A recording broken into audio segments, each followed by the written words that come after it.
வணக்கம். All India radio Chennai.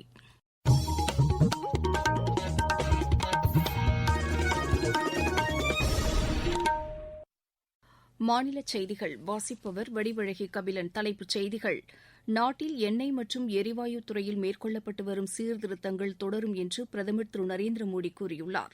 நாட்டில் COVID-19 தொற்றை தடுக்க செலுத்தப்பட்டு வரும் தடுப்பூசிகளின் எண்ணிக்கை 100 கோடியை எட்டவுள்ளது.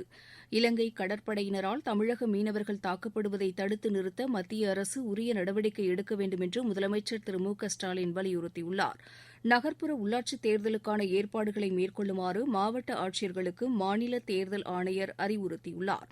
உலகக்கோப்பை டுவெண்டி கிரிக்கெட் போட்டிக்கான பயிற்சி ஆட்டத்தில் இந்தியா 8 விக்கெட் வித்தியாசத்தில் ஆஸ்திரேலியாவை வென்றது. இனி விரிவான செய்திகள்.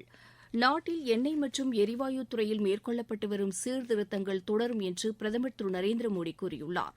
சர்வதேச எண்ணெய் மற்றும் எரிவாயு நிறுவனங்களின் தலைமை அதிகாரிகள் மற்றும் நிபுணர்களுடன் நேற்று காணொலி வாயிலாக கலந்துரையாடியபோது இதனை அவர் தெரிவித்தார். இத்துறையில் சுயசார்பு நிலையை எட்ட வேண்டும் என்ற குறிக்கோளை அடையும் நோக்கத்தில் அரசு செயல்பட்டு வருவதாகவும் அவர் கூறினார். எண்ணெய் மற்றும் எரிவாயு உற்பத்தியை பெருக்க வேண்டிய அவசியத்தை வலியுறுத்திய பிரதமர், கச்சா எண்ணெயை சேமித்து வைப்பதற்கான கிடங்கு வசதியை அதிகரிப்பது அவசியம் என்றார். நாட்டில் இயற்கை எரிவாயு தேவை நாளுக்கு நாள் அதிகரித்து வருவதை சுட்டிக்காட்டிய பிரதமர், இத்துறையில் முதலீடு செய்ய முன்வருமாறு சர்வதேச எண்ணெய் மற்றும் எரிவாயு நிறுவனங்களுக்கு அழைப்பு விடுத்தார். தொழிலாளர்களின் நலனை பாதுகாப்பதில் மத்திய அரசு உறுதியுடன் உள்ளதாக அத்துறைக்கான அமைச்சர் திரு பூபேந்தர் யாதவ் கூறியுள்ளார். தொழிலாளர் தலைமை ஆணையத்தின் மாற்றியமைக்கப்பட்ட இலச்சினையை நேற்று அறிமுகப்படுத்தி பேசுகையில் இதனை அவர் தெரிவித்தார். வேலைவாய்ப்பில் பாலின சமன்பாட்டை உறுதி செய்வதிலும் புதிய தொழிலாளர் விதிமுறைகளை அமல்படுத்துவதிலும் இந்த அமைப்பு முக்கிய பங்கு வகிக்கும் என்று அவர் கூறினார். அமைப்புசாரா தொழிலாளர்கள் குறித்த தரவுகளை பெறும் வகையில் ஏற்படுத்தப்பட்டுள்ள ஈ-ஷ்ரம் இணையதளத்தில் இதுவரை 4 கோடி பேர் பதிவு செய்துள்ளதாக அமைச்சர் தெரிவித்தார். நாட்டில் கோவிட்-19 தொற்றை தடுக்க செலுத்தப்பட்டு வரும் தடுப்பூசிகளின் எண்ணிக்கை விரைவில் 100 கோடியை எட்டவுள்ளது. நேற்று வரை 99 கோடியே 87 லட்சத்திற்கும் அதிகமான தடுப்பூசிகள் செலுத்தப்பட்டுள்ளன. முதல் தவணை தடுப்பூசி செலுத்திக் கொண்டவர்கள் கட்டாயம் 2வது தவணை தடுப்பூசி செலுத்திக் கொள்ள வேண்டும் என்று மத்திய அரசு அறிவுறுத்தியுள்ளது. இந்நிலையில் தமிழகத்தில் நாளை மறுநாள் நடைபெறவுள்ள மெகா தடுப்பூசி முகாமிற்கான ஏற்பாடுகள் தீவிரமாக நடைபெற்று வருகின்றன. இலங்கை கடற்படையினரால் தமிழக மீனவர்கள் தாக்கப்படுவதை தடுத்து நிறுத்த மத்திய அரசு உரிய நடவடிக்கை எடுக்க வேண்டும் என்று முதலமைச்சர் திரு மு க ஸ்டாலின் வலியுறுத்தியுள்ளார். இது தொடர்பாக வெளியுறவுத்துறை அமைச்சர் திரு ஜெய்சங்கருக்கு அவர் எழுதியுள்ள கடிதத்தில், மீனவர்கள் தாக்கப்படும் பிரச்சினைக்கு நிரந்தர தீர்வு காண நடவடிக்கை எடுக்க வேண்டும் என்று கூறியுள்ளார்.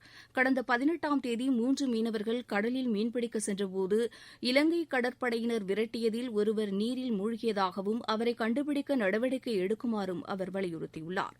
மீட்கப்பட்ட 2 மீனவர்களுக்கு மறுவாழ்வு அளித்திடவும் மத்திய அரசு முன்வர வேண்டும் என்று அந்த கடிதத்தில் முதலமைச்சர் கேட்டுக் கொண்டுள்ளார். டாஸ்மாக் கடைகளில் மதுபானங்களை கூடுதல் விலைக்கு விற்பனை செய்யும் ஊழியர்கள் மீது கடும் நடவடிக்கை எடுக்கப்படும் என்று மின்சாரம் மற்றும் மதுவிலக்கு ஆயத்தீர்வைத்துறை அமைச்சர் திரு செந்தில் பாலாஜி எச்சரித்துள்ளார்.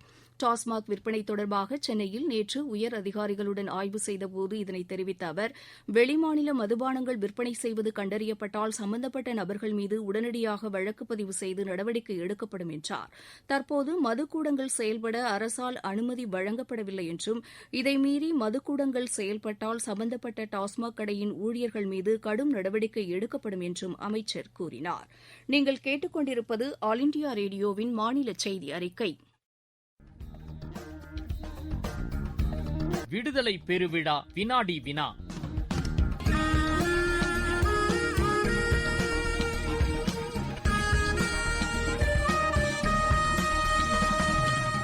விடுதலை பெருவிழா கொண்டாட்டங்களை ஒட்டி சென்னை அகில இந்திய வானொலியின் மாநில செய்திப் பிரிவு நடத்தும் சிறப்பு வினாடி வினாவில் இன்று இடம்பெறும் கேள்வி: டாக்டர் B.R. அம்பேத்கர் தலைமையிலான அரசியல் சாசன வரைவு குழுவில் இடம்பெற்றிருந்த தமிழகத்தைச் சேர்ந்த உறுப்பினர்களில் 2 பெயரை கூறவும். நேயர்களே, கேள்வியை மீண்டும் ஒருமுறை சொல்கிறோம். Doctor B.R. அம்பேத்கர் தலைமையிலான அரசியல் சாசன வரைவு குழுவில் இடம்பெற்றிருந்த தமிழகத்தைச் சேர்ந்த உறுப்பினர்களில் 2 பெயரை கூறவும். நேயர்களே, இதற்கான பதில்களை aarnews@gmail.com என்ற மின்னஞ்சல் அல்லது 7353502995 என்ற கைபேசி எண்ணுக்கு வாட்ஸ்அப் மூலமாக அனுப்பவும். காலை 8 மணி வரை பெறப்படும் அனைத்து சரியான விடைகளுக்கும் டிஜிட்டல் சான்றிதழ் வழங்கப்படும். அவற்றில் குலுக்கல் முறையில் தேர்ந்தெடுக்கப்படும் 3 பேருக்கு இந்தியன் வங்கியின் பரிசு வழங்கப்படும். வெற்றி பெற்றவர்களின் விவரங்கள் மாநில செய்திப் பிரிவின் AER News _சென்னை என்ற ட்விட்டர் மற்றும் AER News சென்னை என்ற Facebook பக்கங்களில் வெளியிடப்படும். அடுத்த கேள்வி வரும் செவ்வாய்க்கிழமை காலை 6:45 மணிக்கு மாநில செய்தி அறிக்கையில் இடம்பெறும். விடுதலை பெருவிழா வினாடி வினாவில் பங்கேற்போம். விடுதலைக்கு வித்திட்டவர்களுக்கு புகழ் சேர்ப்போம்.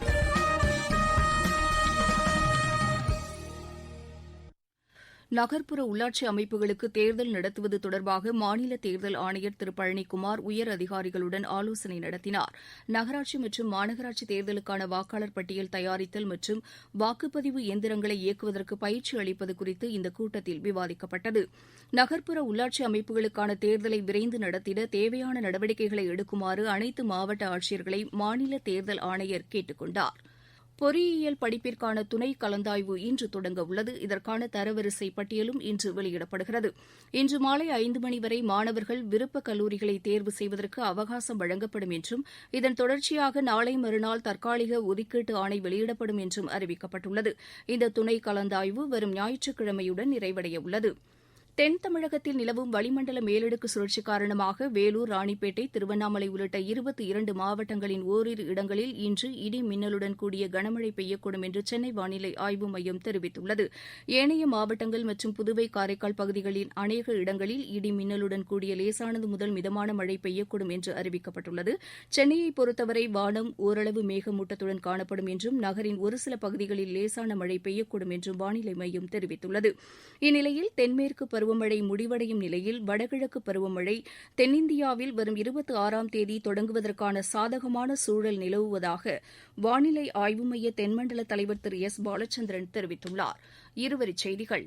நேபாளத்தில் மழை மற்றும் நிலச்சரிவுக்கு பலியானோர் எண்ணிக்கை 77ஆக அதிகரித்துள்ளது. இஸ்ரேல் சென்றுள்ள வெளியுறவுத்துறை அமைச்சர் திரு ஜெய்சங்கர் நேற்று அந்நாட்டின் பிரதமர் திரு நப்டாலி பெனட்டை சந்தித்து பேசினார். பீகார் மாநில சட்டப்பேரவை நூற்றாண்டு விழாவில் குடியரசுத் தலைவர் திரு ராம்நாத் கோவிந்த் இன்று கலந்து கொண்டு உரையாற்றவுள்ளார். சர்வதேச சூரிய சக்தி கூட்டமைப்பின் மூலம் உலகில் உள்ள 800 மில்லியன் மக்களுக்கு மின்சாரம் வழங்க முடியும் என்று மத்திய எரிசக்தித்துறை அமைச்சர் திரு RK சிங் தெரிவித்துள்ளார். மரபணு மாற்றம் செய்யப்படாத அரிசி மட்டுமே வெளிநாடுகளுக்கு ஏற்றுமதி செய்யப்படுவதாக மத்திய அரசு தெரிவித்துள்ளது. ஜம்மு காஷ்மீரின் சோபியான் மாவட்டத்தில் தீவிரவாதிகளுக்கும் பாதுகாப்புப் படையினருக்கும் நடந்த துப்பாக்கிச் சண்டையில் 2 தீவிரவாதிகள் சுட்டுக் கொல்லப்பட்டனர். அருணாச்சல் பிரதேச மாநிலத்தில் பணியின்போது வீரமரணமடைந்த திண்டுக்கல் மாவட்டத்தைச் சேர்ந்த ராணுவ வீரர் சடையப்பன் உடல் நேற்று அவரது சொந்த ஊரில் ராணுவ மரியாதையுடன் நல்லடக்கம் செய்யப்பட்டது. நீலகிரி மாவட்டத்தில் குன்னூர், உதகமண்டலம் மற்றும் சுற்றுப்புற பகுதிகளில் பெய்து வரும் கனமழை காரணமாக இன்று மேட்டுப்பாளையம், உதகமண்டலம் இடையேயான மலை ரயில் போக்குவரத்து ரத்து செய்யப்பட்டுள்ளது. சேலம் மாநகரில் பொருத்தப்பட்டுள்ள 110 அதிநவீன கண்காணிப்பு கேமராக்களின் செயல்பாட்டை மாநகர காவல்துறை ஆணையர் திரு நஜ்முல் ஹோதா தொடங்கி வைத்தார். விளையாட்டுச் செய்திகள். உலகக்கோப்பை டுவெண்டி கிரிக்கெட் போட்டிக்கான பயிற்சி ஆட்டத்தில் இந்தியா 8 விக்கெட் வித்தியாசத்தில் ஆஸ்திரேலியாவை வென்றது. துபாயில் நேற்று நடைபெற்ற ஆட்டத்தில் டாஸ் வென்ற ஆஸ்திரேலியா முதலில் பேட் செய்தது. அந்த அணி நிர்ணயிக்கப்பட்ட 20 ஓவரில் 5 விக்கெட் இழப்பிற்கு 152 ரன் எடுத்தது. 153 ரன் எடுத்தால் வெற்றி என்ற இலக்கோடு பின்னர் விளையாடிய இந்தியா 17.5 ஓவரில் 2 விக்கெட்டுகளை மட்டுமே இழந்து இலக்கை எட்டி வெற்றி பெற்றது. இலங்கை, அயர்லாந்து அணிகளுக்கிடையே நடைபெற்ற முதல் சுற்று ஆட்டத்தில் இலங்கை 70 ரன் வித்தியாசத்தில் வெற்றி பெற்றது. நெதர்லாந்து அணிக்கு எதிரான மற்றொரு ஆட்டத்தில் நமீபியா 6 விக்கெட் வித்தியாசத்தில் வெற்றி பெற்றது. இன்று பிற்பகல் மணி 3:30க்கு நடைபெறும் ஆட்டத்தில் பங்களாதேஷ் அணி பப்புவா நியூ கினியா அணியை எதிர்கொள்கிறது. இரவு மணி 7:30க்கு நடைபெறவுள்ள மற்றொரு ஆட்டத்தில் ஓமன் அணி ஸ்காட்லாந்து அணியை எதிர்கொள்கிறது. டென்மார்க் ஓபன் பேட்மிண்டன் போட்டியின் ஆடவர் ஒற்றையர் பிரிவில் இந்தியாவின் லக்ஷயா சென் 2வது சுற்றுக்கு முன்னேறியுள்ளார். நேற்று நடைபெற்ற முதல் சுற்று ஆட்டத்தில் அவர் 21-9, 21-7 என்ற செட் கணக்கில் சக வீரர் சௌரவ் வர்மாவை வென்றார். மகளிர் ஒற்றையர் பிரிவில் சாய்னா ஜப்பானின் அயா ஒஹாரியிடம் தோல்வியடைந்தார். கலப்பு இரட்டையர் பிரிவில் இந்தியாவின் அஸ்வினி பொன்னப்பா, ரங்கி ரெட்டி இணை முதல் சுற்றில் சீன இணையிடம் தோல்வியடைந்தது. மீண்டும் தலைப்புச் செய்திகள். நாட்டில் எண்ணெய் மற்றும் எரிவாயு துறையில் மேற்கொள்ளப்பட்டு வரும் சீர்திருத்தங்கள் தொடரும் என்று பிரதமர் திரு நரேந்திர மோடி கூறியுள்ளார். கோவிட்-19 தொற்றை தடுக்க செயல்படுத்தப்பட்டு வரும் தடுப்பூசிகளின் எண்ணிக்கை 100 கோடியை எட்ட உள்ளது. இலங்கை கடற்படையினரால் தமிழக மீனவர்கள் தாக்கப்படுவதை தடுத்து நிறுத்த மத்திய அரசு உரிய நடவடிக்கை எடுக்க வேண்டும் என்று முதலமைச்சர் திரு மு.க. ஸ்டாலின் வலியுறுத்தியுள்ளார். நகர்ப்புற உள்ளாட்சித் தேர்தலுக்கான ஏற்பாடுகளை மேற்கொள்ளுமாறு மாவட்ட ஆட்சியர்களுக்கு மாநில தேர்தல் ஆணையர் அறிவுறுத்தியுள்ளார். உலகக்கோப்பை டுவெண்டி கிரிக்கெட் போட்டிக்கான பயிற்சி ஆட்டத்தில் இந்தியா 8 விக்கெட் வித்தியாசத்தில் ஆஸ்திரேலியாவை வென்றது. இத்துடன் இந்த செய்தி அறிக்கை நிறைவு பெற்றது.